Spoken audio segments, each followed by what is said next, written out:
विश्वविख्यात पंडित श्री राम शर्मा जी आचार्य, जिनका जीवन स्वयं में मानव के लिए शिक्षा ग्रंथ था, उनके द्वारा लिखित पुस्तकों की पाठ की श्रृंखला में प्रस्तुत है उनकी प्रख्यात पुस्तक बड़े आदमी नहीं महामानव बने की ऑडियो रिकॉर्डिंग।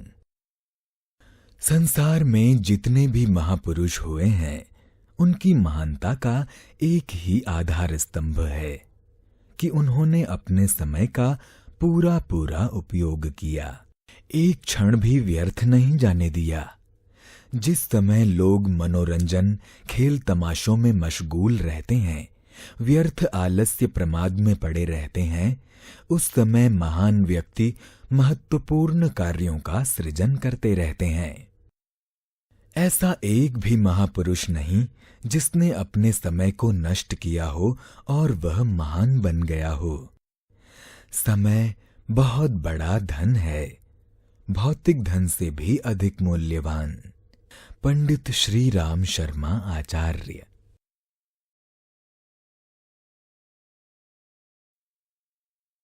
सफलताओं का मूलभूत आधार लगन एवं उत्कट अभिलाषा।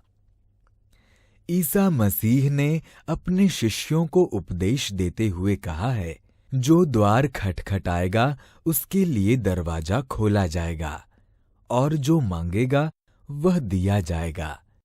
इस उक्ति में आध्यात्मिक और भौतिक जीवन के संपूर्ण क्षेत्रों में सफलता प्राप्त करने का अचूक रहस्य उद्घाटित किया गया है। सफलता का द्वार खटखटाने का अर्थ है उसे प्राप्त करने का दृढ़ संकल्प, और मांगने पर मिलने का अर्थ पूरी शक्ति के साथ अपनी शक्तियों का उपयोग। स्मरणीय है, सफलताएं भौतिक हों अथवा आध्यात्मिक, उन्हें प्राप्त करने के लिए कोई बाहरी साधनों की आवश्यकता नहीं पड़ती। मूल आवश्यकता तो अपनी आंतरिक शक्तियों को जागृत करने तथा उन्हें सक्रिय बनाने की होती है। बाहरी साधन और उपकरण भी आवश्यक होते हैं, पर वे एक सीमा तक ही उपयोगी सिद्ध होते हैं। यदि उनका ठीक प्रकार से उपयोग करने की कला न आती हो, संकल्प, साहस और पुरुषार्थ न किया जाए, तो वे साधन एक तरह निरर्थक और व्यर्थ ही सिद्ध होते हैं। मनुष्य जिस प्रकार इच्छा करता है, हृदय से पूरे प्राण से जो संकल्प करता है, उसी के अनुरूप परिस्थितियां उसके निकट एकत्रित होने लगती हैं। इस इच्छा या संकल्प को एक प्रकार का चुंबक कहा जा सकता है, जिसके आकर्षण से अनुकूल शक्तियां खींची जाती हैं। गड्ढा जहां होता है, वहां चारों ओर से वर्षा का पानी बहता हुआ सिमट जाता है और गड्ढा भर जाता है। लेकिन जहां ऊंचा टीला है, वहां भारी वर्षा होने पर भी पानी नहीं ठहरता। इच्छा और संकल्प एक प्रकार का गड्ढा है, जिसमें सब ओर से अनुकूल स्थितियां खींच खींच कर चली आती हैं। प्रश्न उठता है, सफलता और सुख शांति की इच्छा तो सभी करते हैं। प्रत्येक व्यक्ति उन्नति करना और आगे बढ़ना चाहता है, फिर सभी की इच्छाएं पूरी क्यों नहीं होती? इस प्रश्न का समाधान खोजने के लिए एक उदाहरण देना पर्याप्त होगा। पैर में कांटा चुभता है और पीड़ा होती है, तो मनुष्य सभी काम छोड़कर अपना पूरा ध्यान उस कांटे को निकालने में लगा देता है। उसे तब तक चैन नहीं आता जब तक कि पैर से कांटा निकल नहीं जाए। इच्छा या आकांक्षा का यही वास्तविक स्वरूप है। सुख शांति से सभी रहना चाहते हैं। प्रगति और उन्नति करने की आकांक्षा हर कोई करता है, पर कितने व्यक्ति हैं जो इन इच्छाओं को पूरा करने के लिए समग्र तत्परता से प्रयत्न करते हैं? स्पष्ट है कि जिन्हें इच्छा या आकांक्षा कहा जाता है, वे सतही स्तर की होती हैं। यदि पूरे मन और प्राण से इच्छा की जाती है, वर्तमान परिस्थितियां शूल की तरह चुभती हैं, तो उन्हें दूर करने के लिए भी उसी स्तर की तत्परता होनी चाहिए।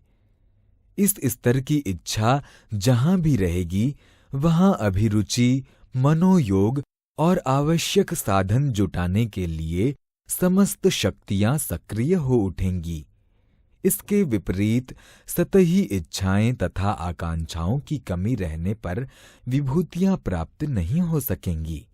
स्मरण रखा जाना चाहिए कि मन में जो इच्छा प्रधान रूप से काम करती है, उसे पूरा करने के लिए शरीर की समस्त शक्तियां काम करने लगती हैं।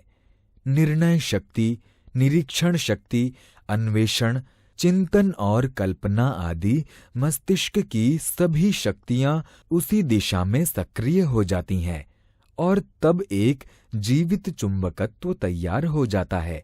जिस प्रकार चुंबक को कूड़े कचरे में भी फिराया जाए तो धातुओं के इधर उधर बिखरे हुए टुकड़े उससे चिपक जाते हैं, उसी प्रकार विशिष्ट आकांक्षाएं मन में उत्पन्न होती हैं तो व्यक्ति की जागृत शक्तियां उन सभी तथ्यों को ढूंढ और प्राप्त कर लेती है जो सफलता प्राप्त करने के लिए आवश्यक हैं। ईसा मसीह के उक्त कथन का यही रहस्य है कि खटखटाने पर द्वार खुलता है और मांगने पर मिलता है, अर्थात आकांक्षा उत्कट और बलवती होनी चाहिए। उत्कट और बलवती आकांक्षा मनुष्य में वह तत्परता उत्पन्न करती है जो प्रत्येक क्षेत्र में अवरोधों को चीरती, रुकावटों को हटाती और बाधाओं को मिटाती है, अभीष्ट दिशा में बढ़ती जाती है। तत्परता के बल पर ही किसी भी क्षेत्र में सफल हुआ जा सकता है, क्योंकि उसके द्वारा प्रेरित क्रियाशीलता अभीष्ट शक्ति संपादित करती है और यह सुविदित है कि सक्रियता अथवा निरंतर अभ्यास से पूरे शरीर को या उसके किसी भी अंग को अथवा व्यक्तित्व के किसी भी पक्ष को बलवान बनाया जा सकता है।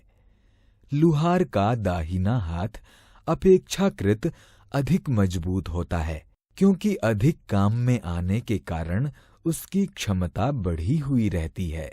पैदल चलने के अभ्यासी लोगों की रागें मजबूत पाई जाती हैं। नफीरी बजाने वालों के गलफड़े, फेफड़े दूसरे लोगों की तुलना में अधिक पुष्ट होते हैं। इसका एकमात्र कारण उन अंगों की क्रियाशीलता ही है। उत्कट आकांक्षा और तज्जन्य तत्पर क्रियाशीलता के बल पर कितने ही लोगों ने विभिन्न क्षेत्रों में आश्चर्यजनक प्रगति की है। दुबले पतले शरीर वाले कितने ही लोगों ने बलवान बनने की उत्कट आकांक्षा से प्रेरित होकर व्यायाम, आहार विहार, संयम नियम का पालन कर अपने को उच्च श्रेणी का बलवान तथा पहलवान बना लिया। विश्वविख्यात पहलवान सेंडो बचपन में बहुत दुबला पतला और प्रायः बीमार रहा करता था, परंतु जब उसमें बलवान बनने की भावना जागी और इसके लिए नियमित रूप से व्यायाम करने के साथ साथ आहार विहार का संयम अपनाया तो उसने अपनी पहलवानी की धाक सारे संसार में जमा दी। भारत के माने हुए पहलवान मास्टर चंदगी राम 21 वर्ष की आयु तक जुकाम, सर्दी, बुखार आदि रोगों से इस बुरी तरह ग्रस्त रहते थे कि उनका शरीर सूख कर कांटा हो गया था। चलते फिरते उन्हें चक्कर आने लगते, किंतु जब उन्होंने अपना ध्यान शारीरिक बल वृद्धि पर केंद्रित किया और व्यायाम कसरत करने लगे तो फिर शरीर का कायाकल्प ही हो गया। ऐसे अनगिनत उदाहरण हैं जो मनुष्य की उत्कट आकांक्षा, एकाग्रता, लगन और तत्परता के समन्वय द्वारा विभिन्न क्षेत्रों में आश्चर्यजनक प्रगति के प्रमाण प्रस्तुत करते हैं। मस्तिष्क की स्मरण शक्ति और वृद्धि प्रखरता बढ़ाने में इंग्लैंड के W.J.M. बॉटन की कोई सानी नहीं रखता। इंग्लैंड के केंट कस्बे में जन्मा बॉटन आरंभ में इतना मंद बुद्धि था कि उसे पढ़ी हुई कोई बात याद नहीं रहती। कमजोर भी काफी था और कमजोरी बीमारी के कारण उसे 11 वर्ष की आयु में ही स्कूल छोड़ देना पड़ा। अब मस्तिष्क या बुद्धि के विकास की क्या कल्पना या आशा की जा सकती थी।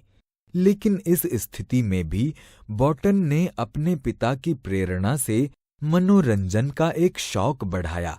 वह इधर उधर की बातें याद कर लेता और उनका स्थान, समय, घटनाक्रम आदि का ठीक ठीक विवरण बताकर लोगों पर अपनी स्मरण शक्ति का रौब जमाता। धीरे धीरे उसने अपनी स्मरण शक्ति को इतना अधिक विकसित कर लिया कि वह चलता फिरता विश्वकोश समझा जाने लगा। यह अभ्यास उसने इस लक्ष्य के प्रति गांठ बांधकर किया कि उसे अपनी याददाश्त को बढ़ाना है। पूरी तत्परता के साथ इस दिशा में लगे रहने के बाद उसने अपनी याददाश्त को इतना तेज कर लिया कि उसकी ख्याति चारों दिशाओं में फैलने लगी। एक बार उससे यूरोप के प्रमुख ज्योतिषियों, राजनीतिज्ञों और प्रतिष्ठित व्यक्तियों ने ऐसी घटनाओं के विवरण पूछे जो विस्मृति के गर्त में गुम गए ही प्रतीत होते थे।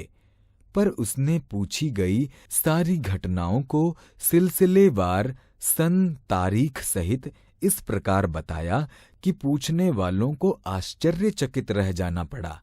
बॉटन अपने समय में इतना प्रसिद्ध हो गया था कि उसकी मृत्यु के बाद अमेरिका के एक स्वास्थ्य संस्थान ने उसका सिर $10,000 में खरीदा ताकि उसकी मस्तिष्कीय विलक्षणताओं का रहस्य मालूम किया जा सके।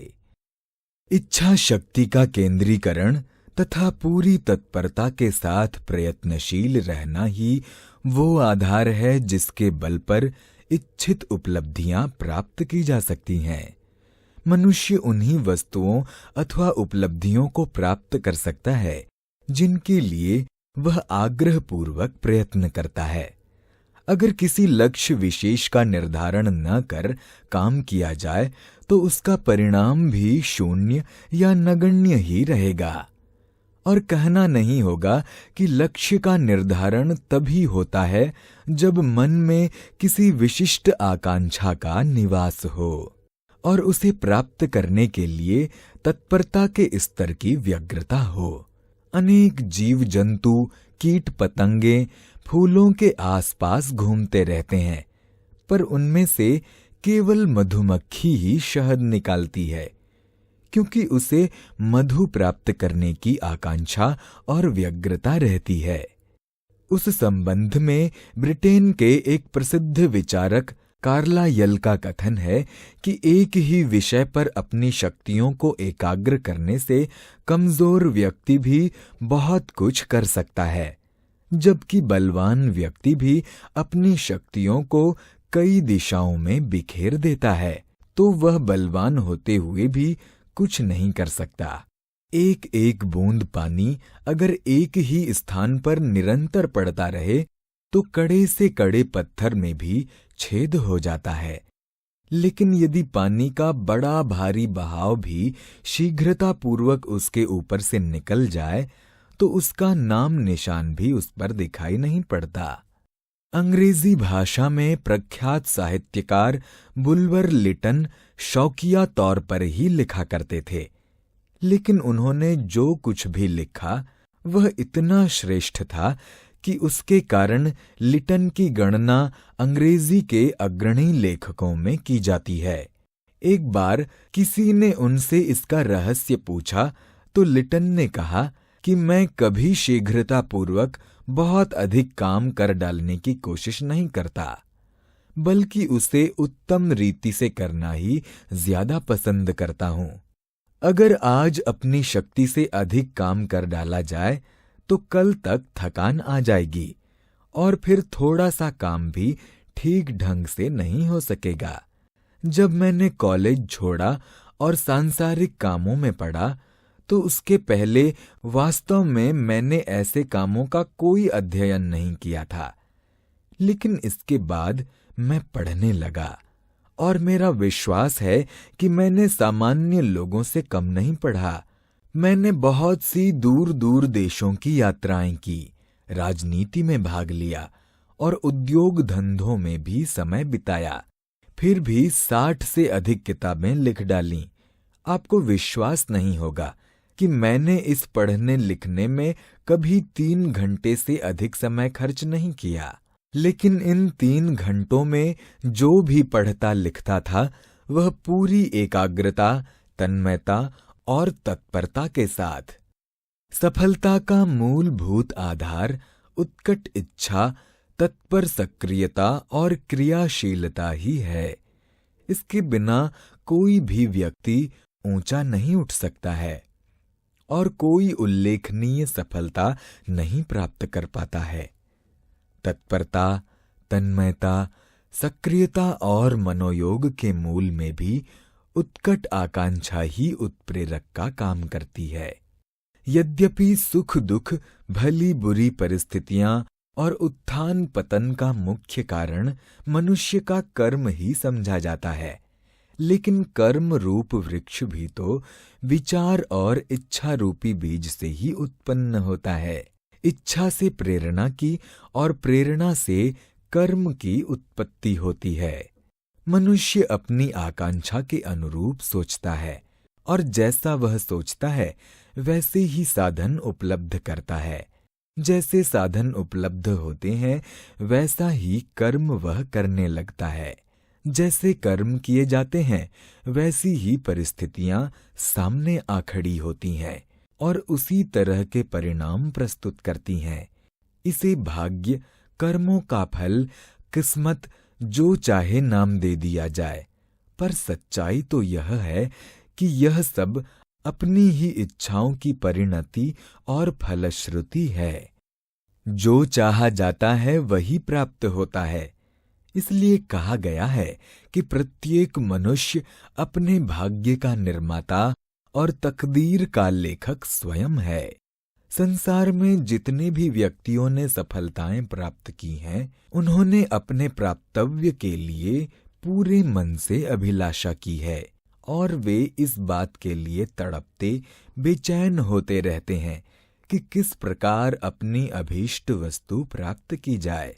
इस आकांक्षा और तड़प ने ही उन्हें क्रियाशील बनाया तथा समस्त बाधाओं से जूझते हुए असफलताओं की घड़ी में भी आशान्वित रहने और पराजय के बाद भी नए प्रयत्न करते रहकर अंत में अपने अभीष्ट को प्राप्त किया। अस्तु उत्कट आकांक्षा ही एक शब्द में सफलता का मूलभूत आधार कही जा सकती है।